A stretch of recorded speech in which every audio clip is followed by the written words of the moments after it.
ಅಂತಿಮ ಆದೇಶಗಳನ್ನು ಕೊಟ್ಟಿರಲಿಲ್ಲ. ಯೋಜನೆದ ಅಂತಿಮ ಆದೇಶ ಬಂದ ನಂತರ ಒಂದು ಕೆಲಸ ಮಾಡೋದು ಸೂಕ್ತ ಅಂತ ತಿಳ್ಕೊಂಡು ಪುನಃ ಇವತ್ತು ಆ ಪೂಜೆಯನ್ನು ಇಟ್ಕೊಂಡಾಗಿದೆ. ನಾನು ವಾದ ವಿವಾದಕ್ಕೆ ಇಳಿಬೇಕಾದಂಥ ಅವಶ್ಯಕತೆ ಇಲ್ಲ. ಯಾವುದೇ ಒಂದು ನಾನು ಪ್ರತಿಯೊಂದು ಕಡೆ ಹೇಳ್ತೇನೆ, ಯಾವುದೇ ಒಂದು ಸರ್ಕಾರಿ ಕೆಲಸ ಏನಿದೆಯಲ್ಲ ಅದು ನಿರಂತರವಾಗಿ ಸರ್ಕಾರದ ಕೆಲಸಗಳು ನಡೀತಕ್ಕಂಥದ್ದು. ಯಾರೇ ಒಬ್ಬರು ಯೋಜನೆ ಮಾಡಿ ಪೂರ್ತಿಗೊಳಿಸಿದೀವಿ ಅನ್ನುವಂಥದ್ದಿದ್ರೆ ಅದು ಅವರು ಶ್ರೇಷ್ಠ ತಗೊಳ್ಳಿ, ಬೇಡ ಅಂತ ಅನ್ನೋದಿಲ್ಲ. ನಾವು ಪ್ರಾರಂಭನೂ ಅವರೇ ಮಾಡಿದರು, ಅಂತ್ಯನೂ ಅವರೇ ಮಾಡಿದರು. ನಮ್ಮ ಕಾಲದಲ್ಲಿ ಇದನ್ನು ನಾನು ಸಂಪೂರ್ಣ ಮಾಡಿದೆ ಅಂತ ಶ್ರೇಷ್ಠ ತಗೊಳ್ಳಿ, ನಾವು ಅದಕ್ಕೆ ಅದು ಬೇಡ ಅಂತ ಅನ್ನೋದಿಲ್ಲ. ಅದರ ಬಗ್ಗೆ ನಾವು ಅಸಮಾಧಾನ ಪಡ್ತಕ್ಕಂಥ ವಿಷಯಗಳು ಕೂಡ ಇಲ್ಲ. ಇದು ನಾವು ಜನಪ್ರತಿನಿಧಿಗಳು ಅರ್ಥ ಮಾಡ್ಕೋಬೇಕು. ಸರ್ಕಾರ ನಿರಂತರವಾಗಿ ಇರತಕ್ಕಂಥದ್ದು. ಈ ಯೋಜನೆ ಬಗ್ಗೆ ಪ್ರಥಮ ಹಂತದಲ್ಲೇ ಇದನ್ನು ಕೈಗೊಳ್ಳಬೇಕು ಅಂತ ಹೇಳಿ 2015ರಲ್ಲಿ ಪಟ್ಟಣ ಪಂಚಾಯಿತಿ ಏನಾಯಿತು, ಆಗ ಇದರ ಬಗ್ಗೆ ಪ್ರಸ್ತಾವನೆಯನ್ನು ಸರ್ಕಾರಕ್ಕೆ ಕಳಿಸ್ಕೊಡ್ತು. ಯಾವಾಗ? 2015ರಲ್ಲಿ. ಮುಂಚೆ ಈ ಕಾರ್ಯಕ್ರಮ ಅಮೃತ ಅಂತ ಅನಿಸ್ಕೊಂತಿರ್ಲಿಲ್ಲ.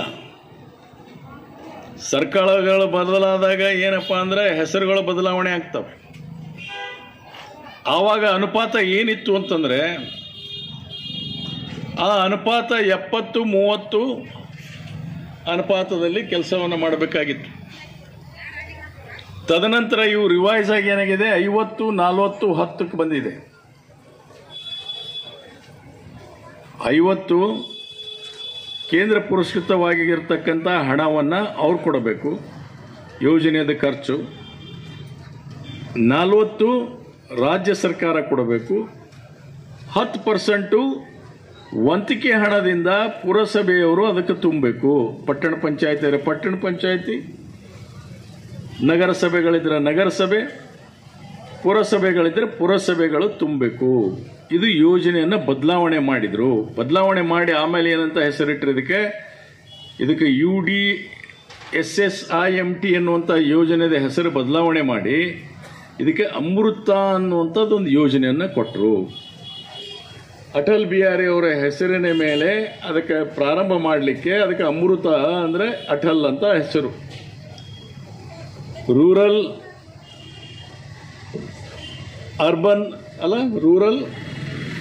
Atal mission for urban rejuvenation ಅನ್ನೋಂಥ ಹೆಸರು ಕೊಟ್ಟು ಟ್ರಾನ್ಸ್ 1, ಟ್ರಾನ್ಸ್ 2, ಟ್ರಾನ್ಸ್ 3 ಅಂತ ಯೋಜನೆಗಳು ಪ್ರಾರಂಭ ಆಯಿತು.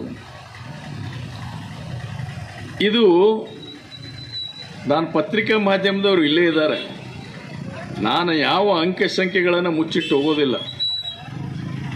2003-10-2015ರಲ್ಲಿ 40 ವಾರ್ಡ್ ಪಟ್ಟಣ ಪಂಚಾಯಿತಿಯಿಂದ ಒಂದು ರೆಸಲ್ಯೂಷನ್ ಮಾಡಿ ಇದನ್ನು ಸರ್ಕಾರಕ್ಕೆ ಕಾಪಿಯನ್ನು ಕಳಿಸ್ಕೊಡ್ತೇವೆ.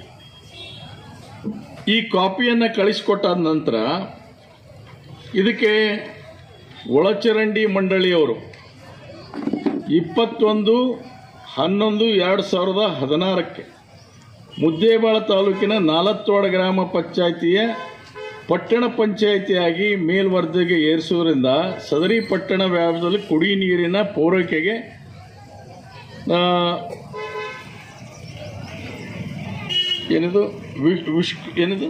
ಸ್ವಲ್ಪ ಚಸ್ಮಾ ಕೊಡೋ ವರದಿಯನ್ನು ಸಲ್ಲಿಸುವ ಕುರಿತು ಅಂತ ಏನು ಮಾಡ್ತಾರೆ, ಪಟ್ಟಣ ಪಂಚಾಯಿತಿ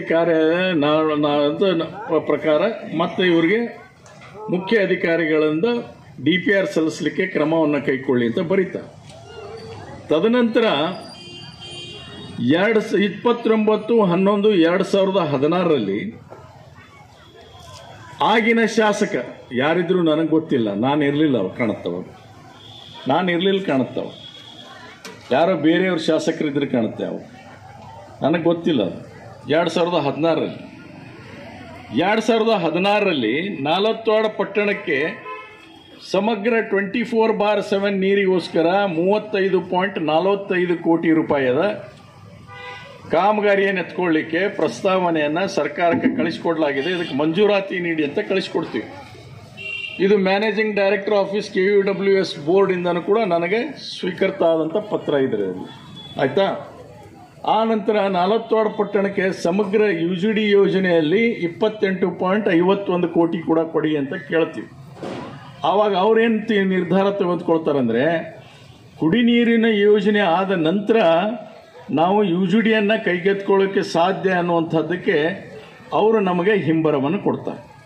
ಆದರೆ ಕುಡಿ ನೀರಿನ ಯೋಜನೆಯನ್ನು ಕೈಗೆತ್ಕೊಳ್ಬೇಕಂತ ಹೇಳಿ ನನ್ನ ಪತ್ರದ ಆಧಾರದ ಮೇಲೆ 24/4/2017 ವ್ಯವಸ್ಥಾಪಕ ನಿರ್ದೇಶಕರು ಕರ್ನಾಟಕ ನೀರು ಸರಬರಾಜರು ಮತ್ತು ಅವಾಗಿದ್ದಂಥ ಅಧ್ಯಕ್ಷರಾದಂಥ ಶಿವಾನಂದ ಎಸ್ ಪಾಟೀಲ್ರು ಒಳಚರಂಡಿ ಕಾಮಗಾರಿಯ ವ್ಯವಸ್ಥೆ ಕಲ್ಪಿಸುವ ಕುರಿತು 63.92 ಸೇರಿ ವೆಚ್ಚವೊಂದು ಈಗಾಗಲೇ ಅಂದಾಜು ಪಟ್ಟಿಯನ್ನು ಮಂಡಳಿಗೆ ಅನುಮೋದನೆಗಾಗಿ ಸಲ್ಲಿಸಿರುವುದಾಗಿ ತಿಳಿಸಿರುತ್ತಾರೆ.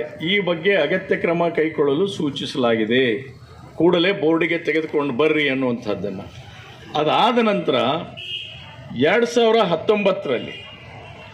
2019ರಲ್ಲಿ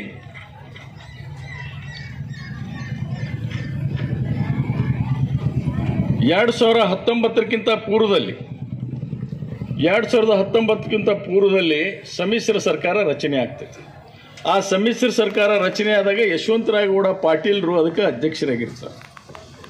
ಯಶವಂತರಾಯಗೌಡ ಪಾಟೀಲ್ ಕಚೇರಿಗೆ ಖುದ್ದಾಗಿ ಹೋಗಿ ಇದನ್ನು ಬೋರ್ಡ್ನಲ್ಲಿ ಇಟ್ಕೊಂಡು ಇದರ ಬಗ್ಗೆ ತೀರ್ಮಾನ ಕೈಗೊಂಡು ಸರ್ಕಾರಕ್ಕೆ ಕಳಿಸ್ಕೊಡಿ ಅಂತ ನಾನು ಅವರ ಹತ್ರ ಹೋಗಿ, ನಾನು ಸೋತಾಗಿ ಕೂಡ ಪಟ್ಟಣ ಪಂಚಾಯತಿ ನಮ್ಮದಾಗಿದೆ ಅನ್ನುವಂಥ ವಿಚಾರಕ್ಕೋಸ್ಕರ ಹೋಗಿ ಅದನ್ನು ಮುದ್ದೇಬೇಳ ಪುರಸಭೆಯು ನಮ್ಮ ಹಿಡಿತದಲ್ಲಿತ್ತು, ಇದು ಕೂಡ ನಮ್ಮ ಹಿಡಿತದಲ್ಲಿತ್ತು ಅನ್ನುವಂಥ ಉದ್ದೇಶಕ್ಕೆ ಅವ್ರ ಕಚೇರಿಗೆ ಸ್ವತಃ ನಾನು 1 ಸಲ ಅಲ್ಲ 4 ಸಲ ಹೋಗಿ ಅವ್ರಿಗೇನದನ್ನು ಬೋರ್ಡ್ನಲ್ಲಿ ತೆಗೆದುಕೊಂಡು ಸರ್ಕಾರಕ್ಕೆ ಕಳಿಸ್ಕೊಡಿ ಅಂತ ನಾನು ಅದನ್ನು ಮಾಡ್ತೇನೆ. ಅವರು ಬೋರ್ಡ್ನಲ್ಲಿ ಇಟ್ಕೊಂಡು ಅದರ ಬಗ್ಗೆ ಕಳಿಸ್ತಾರೆ.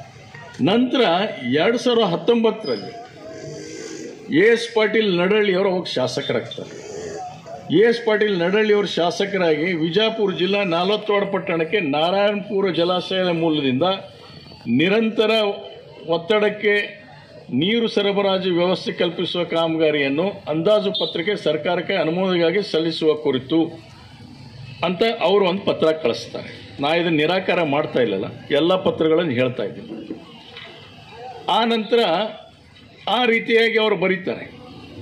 ಆಮೇಲೆ ನಂತರ 2020ರಲ್ಲಿ ನಾಲತ್ವಾಡ ಪಟ್ಟಣಕ್ಕೆ ನಾರಾಯಣಪುರ ಜಲಾಶಯದ ಮೂಲದಿಂದ ನಿರಂತರವಾಗಿ ನೀರು ಸರಬರಾಜು ವ್ಯವಸ್ಥೆ ಕಲ್ಪಿಸಲು ರೂಪಾಯಿ 44 ಕೋಟಿ ಲಕ್ಷ ಅಂದರೆ 44 ಕೋಟಿ ಆಗುತ್ತಲ್ಲ ಯೋಜನೆ ವರದಿಯನ್ನು ಆಡಳಿತ ಅನುಮೋದನೆಗೆ ನೀಡುವ ಕುರಿತು ಅಂತ Karnataka urban water supply drainage ಬೋರ್ಡ್ದವರು ಬರೀತಾರೆ.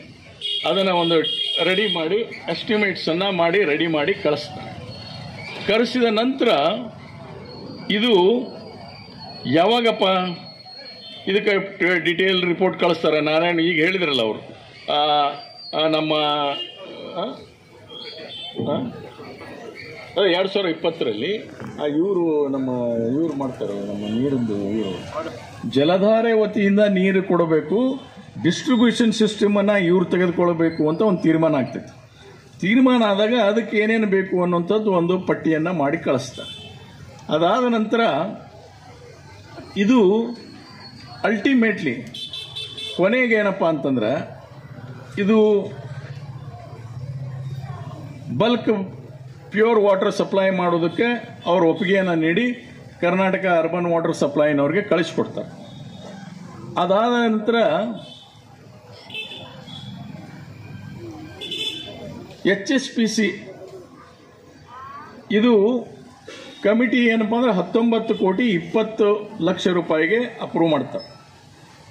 ಅಡ್ಮಿನಿಸ್ಟ್ರೇಟಿವ್ ಅಪ್ರೂವಲ್ಲು 30/1/2023 ಇದು ಸ್ವಲ್ಪ ತಾರೀಕು ನೆನ್ಪಿಡಬೇಕು, ತಾರೀಕು ನೆನ್ಪಿಟ್ಕೋಬೇಕು.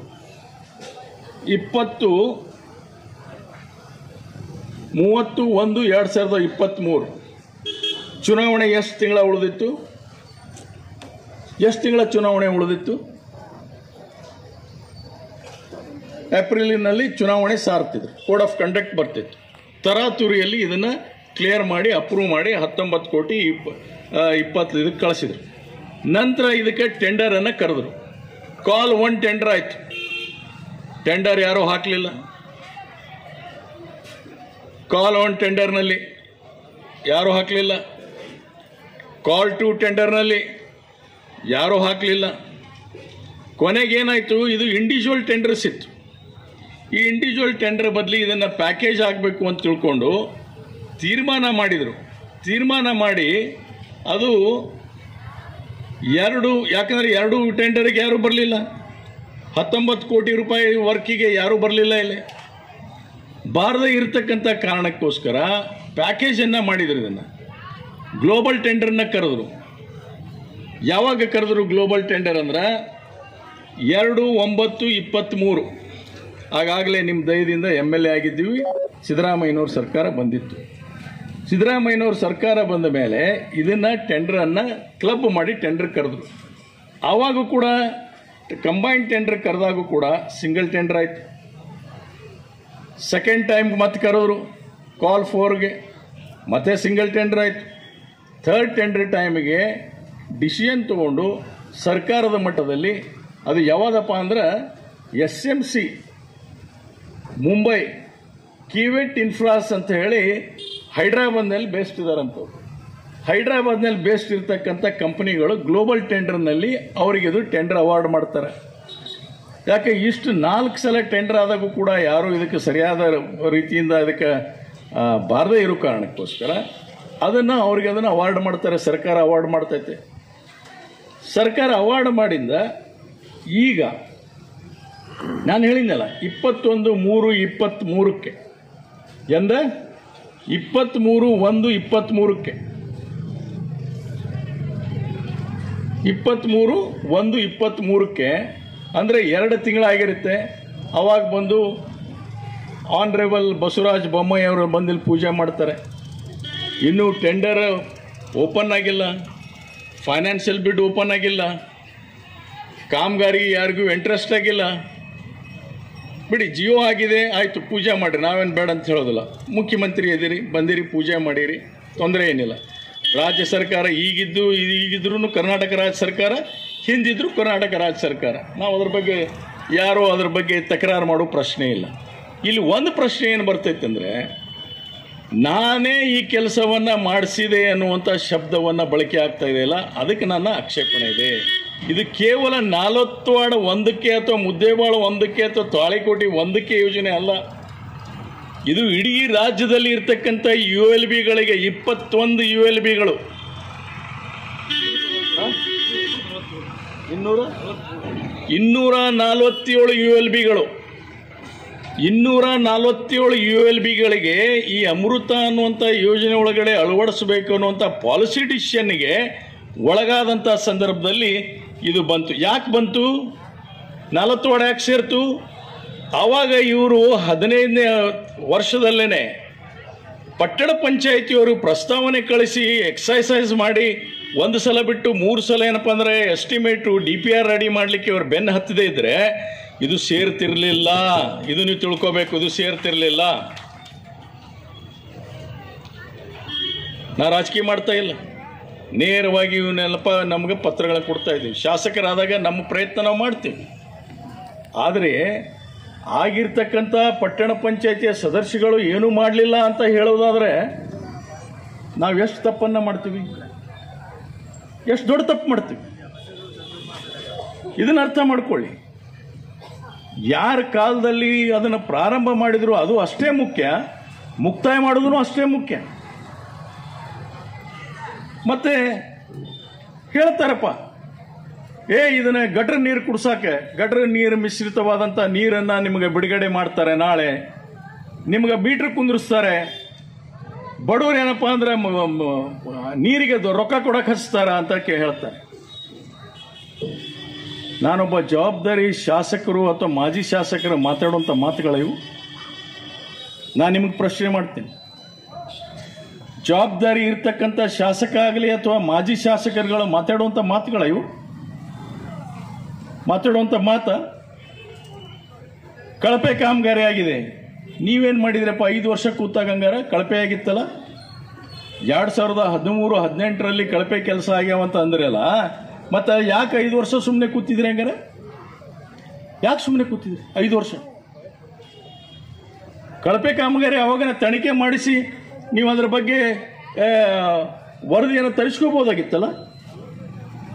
ಯಾಕೆ ಸುಮ್ಮನೆ ಕೂತಿರಿ? STP ಟ್ಯಾಂಕನ್ನು ಮಾಡಕ್ಕೆ ಕೊಡಲಿಲ್ಲ ನೀವು. ಮುದ್ದೇಬಾಳದ STP ಟ್ಯಾಂಕ್ 2ನೇ ಟ್ಯಾಂಕನ್ನು ನಾವು ಶಿಫ್ಟ್ ಮಾಡಿದ್ದೀವಿ. ಮುದ್ನಾಳ ಕೆರೆಗಿತ್ತು ಅಂತ ತಿಳ್ಕೊಂಡು ಅದನ್ನು ಬೇರೆ ಕಡೆ ಮುದ್ನಾಳದವ್ರು ತಕರಾರು ಮಾಡಿದರು. ಎನ್ವೈರನ್ಮೆಂಟ್ ಹೆಜಾರ್ಡ್ಸ್ ಆಗ್ತಾವಂತ ತಿಳ್ಕೊಂಡು ಅವರು ಗಲಾಟೆ ಮಾಡಿದ್ದಕ್ಕೋಸ್ಕರ ಅದನ್ನು ಶಿಫ್ಟ್ ಮಾಡಿತು. ನಾವಿದ್ದಾಗ ಅದಕ್ಕೆ ಹಣ ಕೊಡಿಸಿದ್ದೀವಿ. ಅದನ್ನ ಯಾಕೆ ನೀವು ಕಂಪ್ಲೀಟ್ ಮಾಡಿಸಲಿಲ್ಲಪ್ಪ 3 ವರ್ಷದಲ್ಲಿ? ಹಂಗಾರೆ ಯಾಕೆ ಮಾಡಲಿಲ್ಲ? ನಾನು ಯಾಕೆ ಇದನ್ನು ಹೇಳ್ತೀನಿ ಅಂದರೆ, ಸಾಮಾಜಿಕ ಜಾಲತಾಣದಲ್ಲಿ ಇದನ್ನು ಬಿಡುಗಡೆ ಮಾಡಿದ್ದಾರೆ, ಅದಕ್ಕೆ ಇದನ್ನು ಹೇಳ್ತಾ ಇದ್ದೀನಿ. ಒಬ್ಬ ಜವಾಬ್ದಾರಿಯಾಗಿ ಮಾಜಿ ಶಾಸಕ ಅಥವಾ ಇರುವಂಥ ಶಾಸಕ ಅಸೆಂಬ್ಲಿ ಹೇಗೆ ನಡೀತೈತಿ, ಪಾರ್ಲಿಮೆಂಟ್ ಹೇಗೆ ನಡೀತೈತಿ ಅನ್ನೋದು ಅರಿವಿರ್ಲಾರ್ದೇ ನಾವು ಮಾತನಾಡಿದರೆ ನಾವು ಅದಕ್ಕೆ ಎಷ್ಟು ಗೌರವ ಕೊಟ್ಟಂಗಾಗುತ್ತೆ ಅನ್ನೋದನ್ನು ಅರ್ಥ ಮಾಡ್ಕೋಬೇಕು. ನಾವು ABCD ಕಲಿಯೋದಲ್ಲ. ನಾವು 25 ವರ್ಷ 30 ವರ್ಷ, ನೀವು 3 ಸಲ ಶಾಸಕರಾಗಿದ್ದೀರಿ. ಅದರ ಅರಿವು ಜ್ಞಾನ ಬೇಕು, ಜವಾಬ್ದಾರಿಯಿಂದ ಮರ್ತನೇ ಇರಬೇಕು. ನಾನು ಇವತ್ತಿಲ್ಲಿ ಶರಣರ ನಾಡಿನಲ್ಲಿ ಕೂತು ಹೇಳ್ತೇನೆ, ಹಣ ಎಲ್ಲ ನಾಡಗೌಡರ ಕಿಸೆಗೆ ಹೋಗ್ತಾ ಇದೆ. ನನ್ನ ಹಣ ಅಲ್ಲ, ಹಣ ನನ್ನ ಕಿಸೆಗೆ ಏನಾದರೂ ಯಾರೋ ಒಬ್ಬರು ರೋಣದ ಗೌಡರು ತೊಗೊಂಡಾರಂತೆ, ಸಬ್ಲೆಟ್ ತೊಗೊಂಡಾರಂತೆ, ರೋಣದ ಗೌಡರು ಸಬ್ಲೆಟ್ ತೊಗೊಂಡಾರಂತೆ. ನಾಳೆ ನೀನು ತೊಗೊಂಡಿರ್ಬೇಕು, ನನಗೇನು ಸಂಬಂಧ? ನನಗೆ ಗೊತ್ತೂ ಇಲ್ಲ ಯಾರು ಎಲ್ಲಿ ಹೋಗಿ ಸಬ್ಲೆಟ್ ತೊಗೊಂಡಾರಂತ ಗೊತ್ತೂ ಇಲ್ಲ. ಪ್ರಾಮಾಣಿಕವಾಗಿ ಹೇಳ್ತಾ ಇದ್ದೀನಿ. ವೀರೇಶ್ವರ್ ನೆಲದ ಮೇಲೆ ನಿಂತು ಹೇಳ್ತಾ ಇದ್ದೇನೆ, ನಾನು ಸುಳ್ಳು ತಗಲಿ ಹೇಳೋ ಪ್ರಶ್ನೆ ಇಲ್ಲ. ನನ್ನ ಕಿಸೆಗೆ ಬರುತ್ತಂತ ದುಡ್ಡು, ನನ್ನ ಕಿಸೆಗೆ ಆ ದುಡ್ಡು ಬಂದಿದ್ದೇ ಆಗಿದ್ರೆ ಅಥವಾ ನಾನು ಆ ಕಿಸೆಗೆ ದುಡ್ಡು ತೊಗೊಂಡಿದ್ದೇ ಆಗಿದ್ರೆ, ಮಾಜಿ ಶಾಸಕರಿಗೆ ನಿಮಗೆ ಹೇಳ್ತೇನೆ, ನನ್ನ ರಾಜಕೀಯ ಜೀವನದಿಂದ ಮುಕ್ತ ಆಗ್ತೇನೆ. ಇಲ್ಲಿ ಕಂಡ್ರೆ ನೀನು ಮಾನಹಾನಿ ಕೇಸಿಗೆ ಸಿದ್ಧಿದೆಯಾ? ನೀನು ಮಾನಹಾನಿ ಕೇಸಿಗೆ ಸಿದ್ಧಿದೆಯಾ? ನೀನು ಬಾಯಿಗೆ ಬಂದಂಗೆ ಮಾತಾಡುವಂಥದ್ದು ಚಪಲಕ್ಕೆ ಬಿದ್ದಿರಿ. ಕೆಲವರು ಅದಕ್ಕೆ ಪ್ರೋತ್ಸಾಹ ಕೊಡೋದು, ಕೆಲವರು ತಯಾರಾಗಿದ್ದಾರೆ. ಇವತ್ತು ಎಲ್ಲಾದರೂ ಈ ಭೂಮಿ ಮೇಲೆ ನಮ್ಮ ನಾಡಿನಲ್ಲಿ ಇವತ್ತು ಅಶಿಸ್ತಿನ ರಾಜಕಾರಣ ಇದೆ ಅಂದ್ರೆ ಇವರಿಂದ ಬಂದಿದೆ ನೋಡಿ. ಇವರಿಂದ ಪ್ರಾರಂಭ ಆಯ್ತಿಲ್ಲ ಅಶಿಸ್ತಿನ ರಾಜಕಾರಣ. ಇದಕ್ಕಿಂತ ಮೊದಲ ನಮ್ಮಲ್ಲಿ ಅಶಿಸ್ತಿನ ರಾಜಕಾರಣ ಇರಲಿಲ್ಲ. ಇದಕ್ಕೆ ನಾನು ಅಂಜೋನೂ ಅಲ್ಲ, ತಿಳ್ಕೊಂಡಿದ್ದಾರೆ ಇವರು, ಅಂಜೋನೂ ಅಲ್ಲ. ನಾನು ಶಾಸಕನಿದ್ದಾಗೂ ಹಾಗೆ ಇದ್ದೀನಿ, ಮಾಜಿ ಶಾಸಕರಿಗೂ ಹಾಗೆ ಇದ್ದೀನಿ, ಮಾಜಿ ಏನಪ್ಪ ಅಂದ್ರೆ ಮಂತ್ರಿ ಆದಾಗೂ ಅದೇ ರೀತಿ ಇದ್ದೀನಿ. ನನಗೆ ಯಾವ ಗರ್ವನೂ ತೆಲಿಗೆ ಹೋಗೋದಿಲ್ಲ, ಯಾವ ಸೊಕ್ಕು ನನಗೆ ಬರೋದಿಲ್ಲ. ಆದರೆ ಸತ್ಯನೇ ನುಡಿತೀನಿ. ಕೆಟ್ಟ ಚಲೋ ಅನ್ನೋದು ಎರಡೇ ವಿಚಾರ ಮಾಡಿ ಮಾತಾಡೋದು. ನನಗೆ ಇನ್ನೊಂದು ಭಾಷೆನೇ ಗೊತ್ತಿಲ್ಲ. ನಿಮ್ಮಿಂದ ನಾನು ಕಲಿಬೇಕಾಗಿಲ್ಲ. 40 ವಾರ್ಡದ ಜನತೆ, ಈ ಭಾಗದ ಹೊಳೆದಂಡಿಯ ರೈತರು, ನಮ್ಮ ಏನಪ್ಪ ಆಪ್ತರು ಯಾವ ಶಿಸ್ತಿನಿಂದ ನಾವು ಬದುಕಬೇಕು ಅನ್ನೋದನ್ನು ನಮ್ಗೆ ಕಲಿಸ್ಕೊಟ್ಟಿದ್ದಾರೆ. ಆ ದಾರಿಯಲ್ಲಿ ನಾವು ಹೋಗ್ತಾ ಇದ್ದೀವಿ ಮಿಸ್ಟರ್. ಇದನ್ನು ತಿಳ್ಕೊಳಕ್ಕೆ ಕಲೀರಿ ನೀವು. ಈ ಮಾತುಗಳನ್ನು ಯಾಕೆ ಹೇಳ್ತಾ ಇದ್ದಾರೆ? ಅಂಕಿಅಂಶ ಪತ್ರಿಕೆದವರು ನೀವು ಮೊನ್ನೆ ದಿವಸ ಹೇಳಿದ್ದಕ್ಕೋಸ್ಕರ ಅವ್ರ ಪತ್ರಿಕೆ ಗೋಷ್ಠಿ ಮಾಡಿದ್ರಂತೆ. ಈ ಕಾಗದಗಳನ್ನು ನಿಮ್ಮ ಕೈಯಲ್ಲೂ ಕೊಡ್ತೀನಿ, ವೆರಿಫೈ ಮಾಡಿರಿ. ಮುದ್ದೇಬಾಳದು ಹೇಳ್ಬೇಕಾ? ಕೊಡಪ್ಪ, ಅದನ್ನು ಹೇಳಿಬಿಡ್ತೀನಿ ಇಲ್ಲೇ. ಹೇಳದ್ದು 2013ನಲ್ಲೇ ನಾವು ಪತ್ರ ವ್ಯವಹಾರ ಮಾಡಕ್ಕೆ ಪ್ರಾರಂಭ ಮಾಡ್ತೀವಿ. 2013ರಲ್ಲೇ ಪತ್ರ ವ್ಯವಹಾರ ಮಾಡಕ್ಕೆ ಸ್ಟಾರ್ಟ್ ಮಾಡ್ತೀವಿ. 24/7 ಕುಡಿ ನೀರಿಂದ ತಗೋಬೇಕು ಅಂತೇಳಿ ತಾಳೆ ಕೊಟ್ಟಿದ್ದು 2015ರಲ್ಲಿ ಪ್ರಾರಂಭ ಮಾಡ್ತೀವಿ.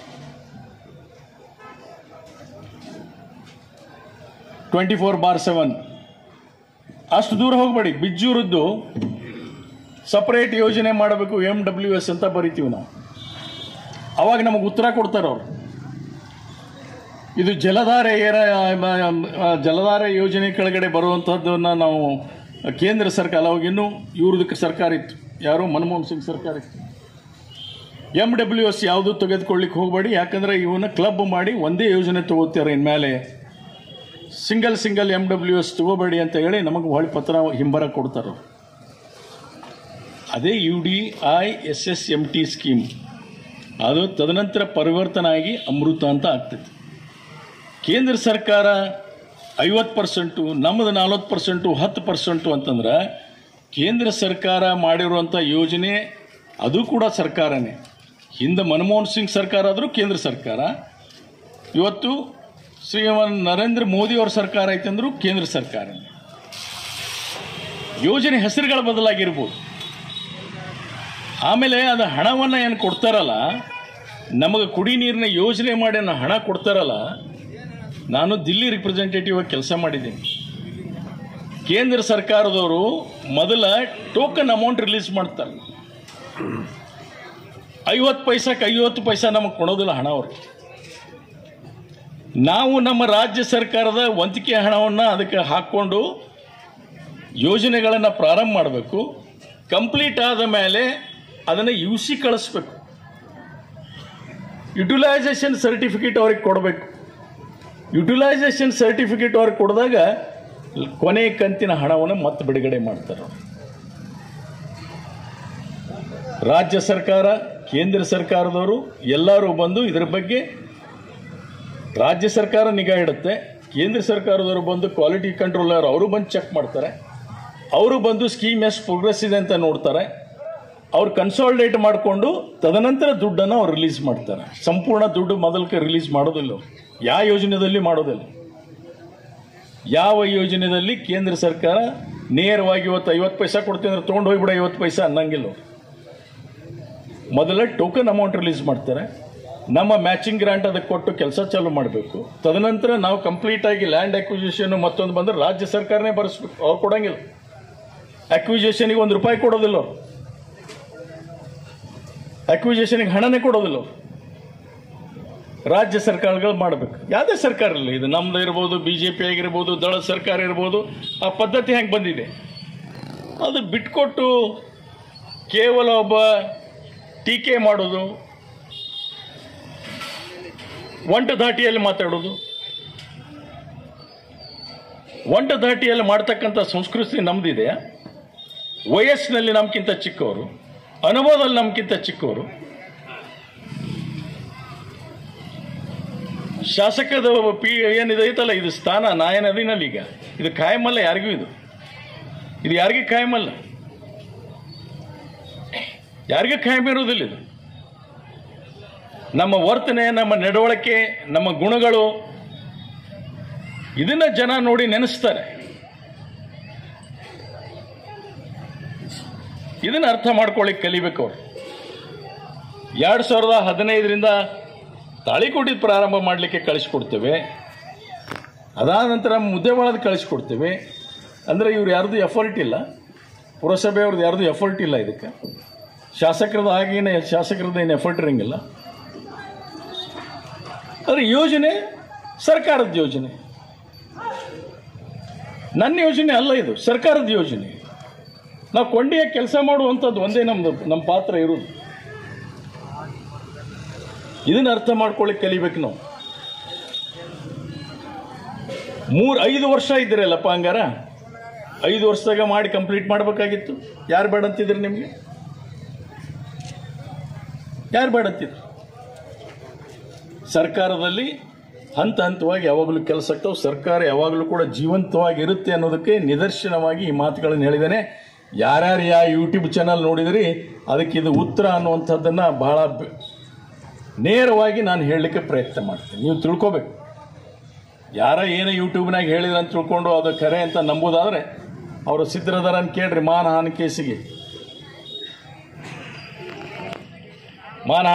ಅವರು ಸಿದ್ಧರಿದ್ದಾರೆ ಅಂದರೆ ನಾನು ತಯಾರಿದ್ದೀನಿ ಹಾಕ್ಲಿಕ್ಕೆ, ಫೈಲ್ ಮಾಡಲಿಕ್ಕೆ. ಇವನ್ನೆಲ್ಲ ಅರ್ಥ ಮಾಡ್ಕೋಬೇಕು. ಅನ್ಕಲ್ಚರ್ಡ್ ಪಾಲಿಟಿಕ್ಸ್, ಇದನ್ನು ಅರ್ಥ ಮಾಡ್ಕೊಳ್ಳೋಕೆ ಕಲೀಲಿ ಮೊದಲು. ಆ ಒಂದು ವಿಷಯಕ್ಕೆ ನಾನು ಇವತ್ತು ಈ ಸಂದೇಶವನ್ನು ನಿಮ್ಮ ಮುಖಾಂತರ ಮಾಡಲಿಕ್ಕೆ ಪ್ರಯತ್ನ ಮಾಡ್ತಾ ಇದ್ದೀನಿ. ಮತ್ತು ನಾಲತ್ವಾಡ ಪಟ್ಟಣದಲ್ಲಿ ಇವತ್ತು ಆ ಕಾರ್ಯಕ್ರಮ ಇಟ್ಕೊಂತೀವಿ ಅಂದರು ಅದನ್ನು ಬೇಡ ಅಂತ ಅವರೇ ಅಭಿಪ್ರಾಯಪಟ್ಟರು. ಮತ್ತೊಮ್ಮೆ ಬೇರೆ ಕಾರ್ಯಕ್ರಮ ಮಾಡೋಣ ಅಂಥೇಳಿ 4 ವಾರ್ಡ್ದಲ್ಲಿ SFCಯಲ್ಲಿ 7.25 ಮತ್ತು 5% SFC TSP ಅನುದಾನದಲ್ಲಿ ಸೀಲಿಂಗ್ ಫ್ಯಾನನ್ನು ಖರೀದಿಸಿ ಕೊಡತಕ್ಕಂಥದ್ದು 189 ಫಲಾನುಭವಿಗಳಿಗೆ ಕೊಡಲಿಕ್ಕೆ ಈಗಾಗಲೇ ಅವರು ಅರ್ಜಿಯನ್ನು ಸ್ವೀಕಾರ ಮಾಡಲಿಕ್ಕೆ ಪ್ರಾರಂಭ ಮಾಡಿದ್ದಾರೆ.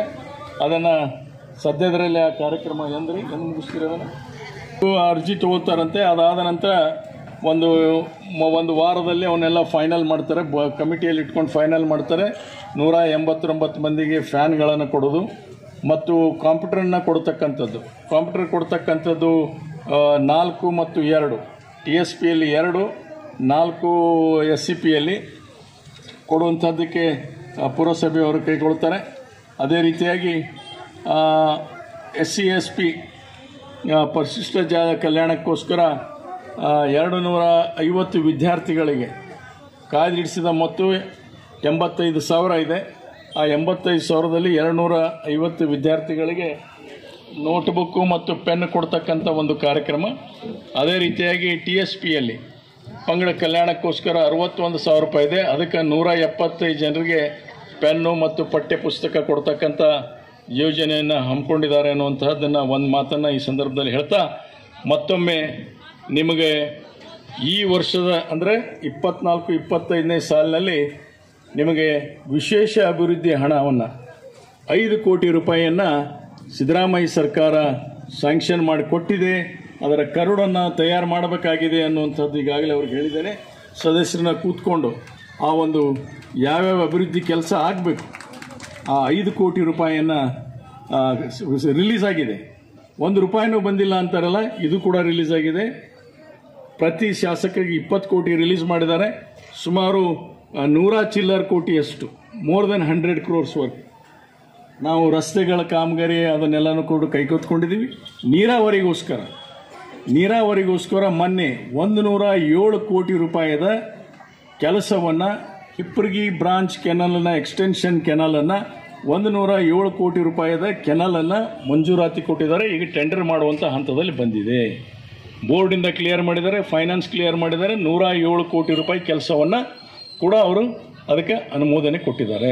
ಸಿದ್ದರಾಮಯ್ಯ ಸರ್ಕಾರ ಅನುಮೋದನೆ ಕೊಟ್ಟಿದೆ. DK ಶಿವಕುಮಾರ್ ಅವರು ಅದರ ಮಂತ್ರಿಗಳು ಅವರು ಕೊಟ್ಟಿದ್ದಾರೆ. ಮತ್ತು ವಿಶೇಷವಾಗಿ ಏನು ಪ್ರಶ್ನೆಗಳನ್ನು ಅವ್ರು ಎತ್ತಿದ್ದಾರೆ, 1 ರೂಪಾಯಿ ಹಣ ತಂದಿಲ್ಲ ಇವರು ಅಂತೇಳಿ. ಇವರು ಇದ್ದಂಥ ಸಂದರ್ಭದಲ್ಲಿ ಚುನಾವಣೆ ಬಂದಿದೆ ಅಂತ ತಿಳ್ಕೊಂಡು ಎಲ್ಲ ಕೆಲಸ ತಗೊಳ್ಳೋದು. ಟ್ರೆಜರಾಗಿ ದುಡ್ಡೇ ಇಲ್ಲ.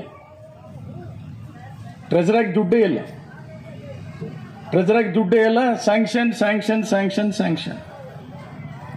ದುಡ್ಡೇ ಇಲ್ಲ. ಅದೇ ಇವತ್ತು ಅಂದಾಜು ಸಾವಿರಾರು ಕೋಟಿಗಳು ಒಂದೊಂದು ಇಲಾಖೆಯಲ್ಲಿ ಸಾವಿರ ಒಂದಲ್ಲ 19,000 ಕೋಟಿ, 18,000 ಕೋಟಿ, 15,000 ಕೋಟಿ ಎಲ್ಲ ಒಟ್ಟಾರೆ ಸೇರಿ ಒಂದು 90ರಿಂದ ಹಿಡಿದು 1,05,000 ಕೋಟಿಯಷ್ಟು ಬಿಲ್ ಪಾವತಿ ಮಾಡೋದು. ಏನು ಬಿಲ್ ಪಾವತಿ ಮಾಡೋದು? ಸಾಲ ಅಲ್ಲ ಹೇಳೋದು, ಸಾಲ ತೊಗೊಂಡವ್ರೆ, ಅದು ಮತ್ತೆ ಬೇರೆ. ಬಿಲ್ ಪಾವತಿ ಮಾಡ್ತಕ್ಕಂಥದ್ದು ನಮ್ಮ ತಲೆ ಮೇಲೆ ಇಟ್ಟೋಗಿದ್ದಾರೆ. 2 ವರ್ಷ ಬರೀ ಬಿಲ್ ಕೊಡೋದಾಗಿದೆ.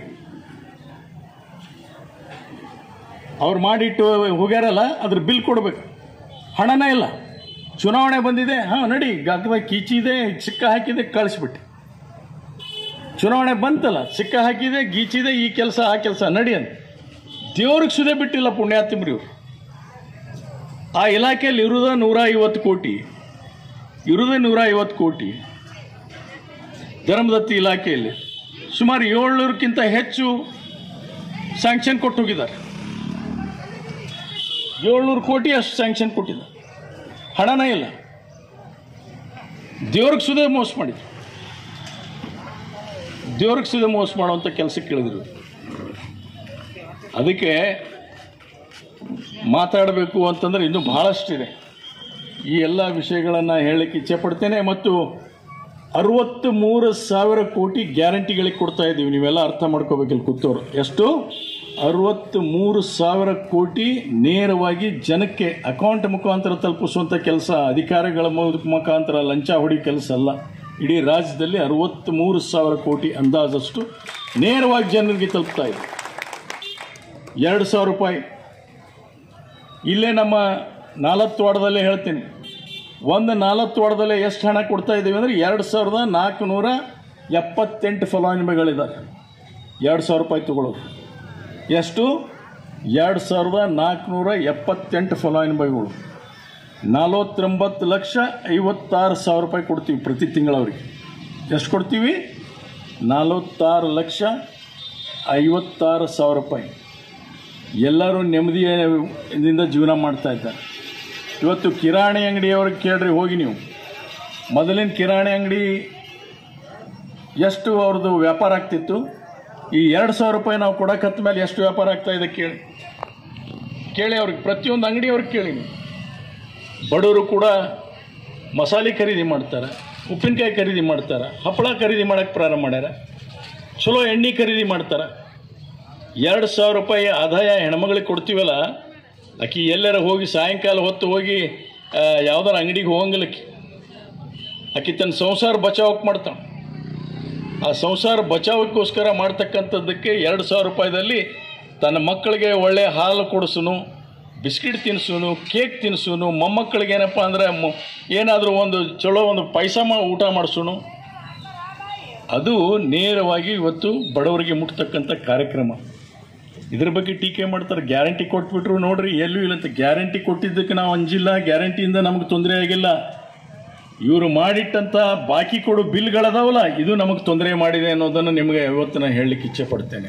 ಹಿಂದಿನ ಮಾಡಿದಂಥ ಸರ್ಕಾರ ಬಿಲ್ಗಳನ್ನು ಕೊಡೋದನ್ನು ಬಾಕಿ ಇಟ್ಟಾರಲ್ಲ, ಈ ಕಾಂಟ್ರಾಕ್ಟರ್ ಬಿಲ್ಗಳನ್ನು, ಆ ಹೊರೆಯನ್ನು ನಮ್ಮ ತಲೆ ಮೇಲೆ ಇಟ್ಟು ಹೋಗ್ಯಾರಲ್ಲ, ಅದು ನಮಗೆ ಇವತ್ತು ತಾಪತ್ರೆಗೆ ಈಡಾಗಿದೆ.